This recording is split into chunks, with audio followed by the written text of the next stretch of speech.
So how would we do that? How do we figure out the arc length? Does anyone have an idea?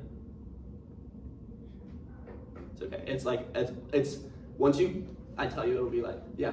Wasn't it like the square root of like the partial each partial derivative of the equation? Yeah, right. So you said it's equal to, you said the square root. And then the partial, well, it's partial, all the partial derivatives square and then add. Partial derivative with respect to what partials? Like partial. Like partial, what is it? Partial x, partial t, partial t. Yeah, right. And it actually ends up being Or d. Right. It's not even a partial, but yeah, you're totally right. Right. Plus dy over dt. Right. Do you know why this is? And then, right, we want to integrate this. Isn't this Pythagorean theorem?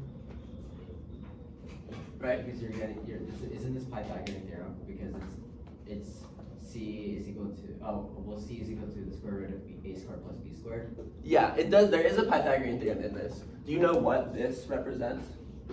Someone else, maybe. What this thing represents. So this is, right, we have our r of t, right, which equals to x of t, y of t, right? This is not the magnitude of this, right? This is the magnitude of r prime of t, right? X prime of t, y prime of t, right? So this is like our position of our particle, and this, which one is this? Yeah. Huh?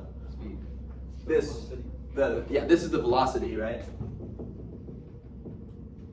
And then the speed is the magnitude of r prime of t, right? Which is this, right? So if we integrate the speed over our curve, that will give us the distance. Does that kind of make sense?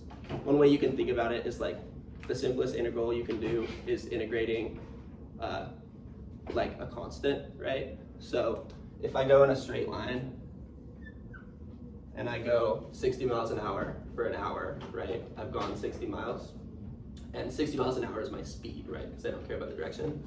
But also if I go like this, 60 miles an hour for an hour, it doesn't matter that I made all these turns. If somehow I stayed at 60 miles an hour throughout this like crazy trajectory, that's still, then the length of this road would be 60 miles, right?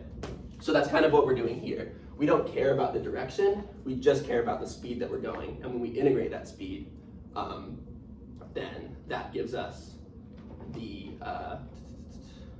what's it called? The distance, yeah. So that kind of brings us to what ds is, right? So we say s is equal to this integral of, I'll write it the other way because it's just the same thing, plus y t squared dt, where this, right, is the magnitude of r prime of t, right? And another way to write this, right, just to, like a super simple way that we kind of define things, is that s is equal to the derivative, or sorry, the integral of ds, right? This is just to give meaning to ds, right? This is just like, that's what an integral does. X is the integral of dx, right? So this ds, see, my markers are kind of bad.